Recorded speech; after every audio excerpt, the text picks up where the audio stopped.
శుక్లాంబరధరం విష్ణుం శశివర్ణం చతుర్భుజం ప్రసన్నవదనం ధ్యాయేత్ సర్వవిఘ్నోపశాంతయే. శ్రీ గురు చరిత్ర అధ్యాయము 4. శ్రీ గణేశాయ నమః. శ్రీ సరస్వత్యై నమః. శ్రీ గురుభ్యో నమః. దుర్వాస శాపం వలన భగవంతుడు ధరించిన అవతారాలలోని ఉత్తమ సాధకులకు మాత్రమే తెలియబడే శ్రీ దత్తాత్రేయ అవతారం గురించి చెప్పమనియు నామధారకుడు కోరగా సిద్ధయోగి ఇలా చెప్పసాగారు.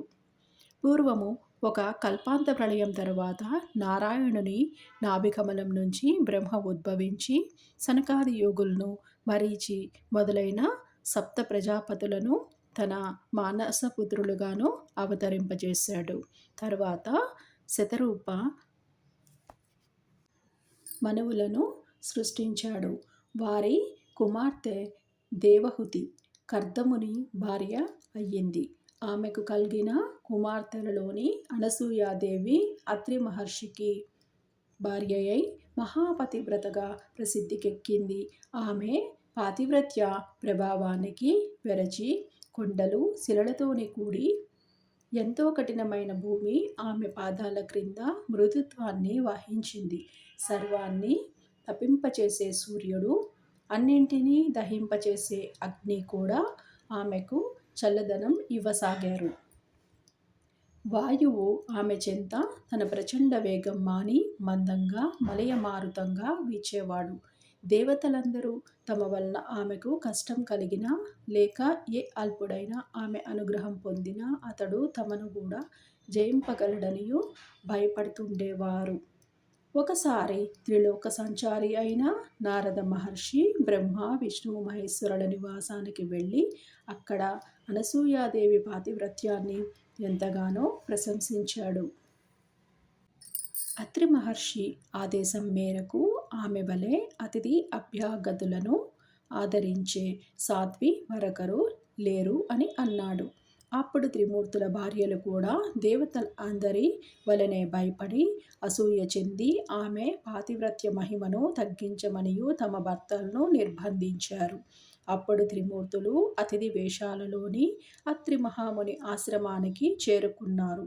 అనసూయాదేవి వారికి ఎదురేగి స్వాగతం చెప్పి ఆర్ఘ్యపాద్యాదులు సమర్పించి, అయ్యలారా, మీ రాకచేత మా ఆశ్రమము పావనమైంది. మీకు నేనేమి చేయాలో సెలవీయండి. అత్రి మహర్షి తపస్సు కోసము అరణ్యంలోకి వెళ్ళారు అని చెప్పింది. అప్పుడు ఆ అతిథులు, అమ్మా, మాకెంతో ఆకలిగా ఉన్నది. నీ భర్త ఎప్పుడు వస్తారో చెప్పలేము కదా, మాకు వెంటనే భోజనం పెట్టు అన్నారు. ఆమె లోపలకు వెళ్ళి విస్తర్లు వేసి, అయ్యలారా, భోజనానికి దయచేయండి అని ప్రార్థించింది. అప్పుడు వారు, సాధ్వి, నీవు మాకు ఆతిథ్యం ఇస్తావనియు మాట ఇచ్చావు. కానీ మాదొక షరతు ఉన్నది.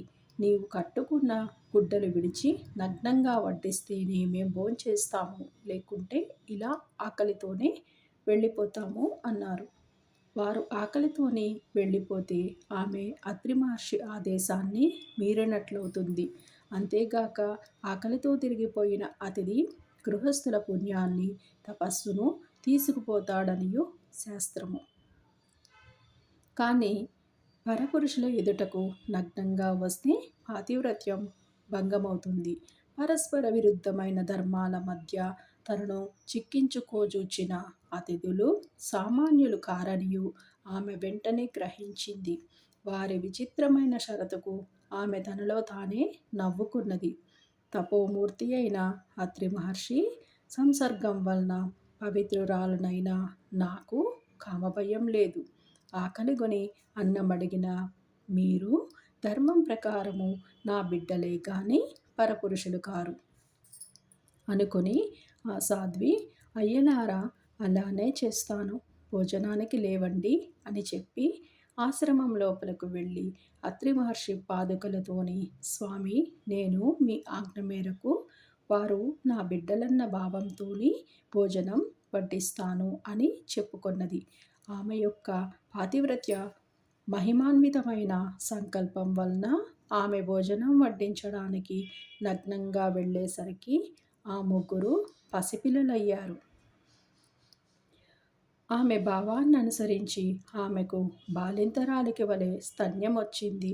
ఆమె వెంటనే మరలా వస్త్రాలు ధరించి ఆ బిడ్డలకు తృప్తిగా పాలిచ్చింది. నిరంతరం సృష్టి చేసి అలసిన వాడిలా బ్రహ్మ దేవుడు, ప్రపంచాన్ని పాలించి అలసిన వాడిలా శ్రీ మహావిష్ణువు జగ జగత్సంహార కార్యం వల్ల సోలిపోయిన వానిలాగా శంకరుడు అనసూయాదేవి యొక్క పాతివ్రత్య మహిమను గ్రోలి విశ్రాంతి చెందారు. ఆ మహాపతివ్రత తన దివ్య దృష్టి వలన ఆ ముగ్గురు త్రిమూర్తులనియు తెలుసుకొని ఊయలలోని పెట్టి ఆ జరిగిన కథనే జోలగా పాడుచున్నది. ఇంతలో అత్రి మహర్షి వచ్చి ఆమె నుంచి సర్వము తెలుసుకొని ఊయలలోని త్రిమూర్తులను దర్శించి ఆ రూపాలలోని ప్రకటమైన పరమాత్మను ఇలా స్తుతించాడు.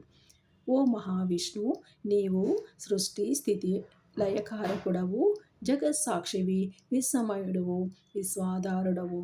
ఓ పరమేశ్వర, నీవు సహజంగా ఒక్కడవే అయినా నీ లీల చేత త్రిమూర్తులుగా మారి క్రీడిస్తున్నావు. వాస్తవానికి ఈ జగత్తు నీకంటే వేరుగాకపోయినా మసక చీకటిలోని త్రాడు దానికి భిన్నమైన పాముగా గోచరించినట్లు నేను నాది అనే మాయతోని కూడిన భావన వలన నీకంటే వేరైనట్లు జీవులకు గోచరిస్తున్నది. ఊయలలోని పిల్లలు హాయిగా నిద్రపోతున్నారు. త్రిమూర్తులు ఆ స్తోత్రానికి తృప్తి చెంది తమ నిజ రూపాలతోని కూడా ప్రత్యక్షమై వరం కోరుకోమని అన్నారు.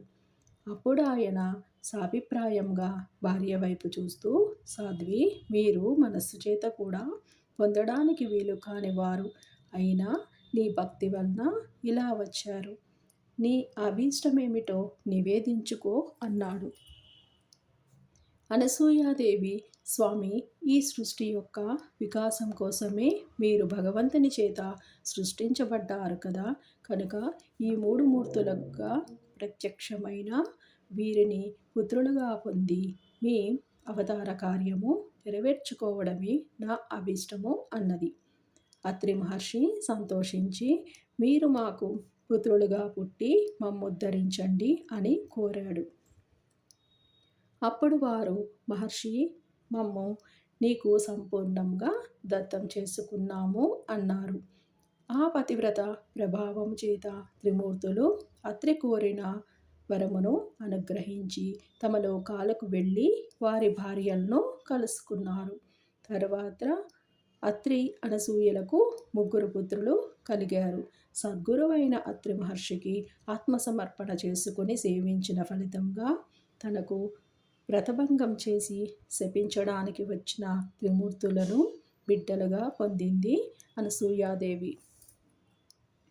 తరువాత అత్రి మహర్షి బాలవిష్ణుమూర్తికి దత్తుడని, దర్శనమాత్రం చేత అందరి హృదయముల్లో ఆహ్లాదాన్నిచ్చే బ్రహ్మదేవునికి చంద్రుడనియు, ప్రళయకర్త అయిన రుద్రుడికి దుర్వాసుడనియు నామకరణము చేశాడు. ఈ ముగ్గురు అత్రి యొక్క సంతానం కనుక వీరిని ఆత్రేయులనియు, దత్తుణ్ణి దత్తాత్రేయుడనియు వ్యవహరిస్తారు. ఈయనే సాక్షాత్తు పరమేశ్వరుడు. శృతులకు కూడా అందని సచ్చిదానంద స్వరూపుడు. మానవులకు అభీష్టాలు నెరవేర్చి యోగము, జ్ఞానము ప్రసాదించేవాడు.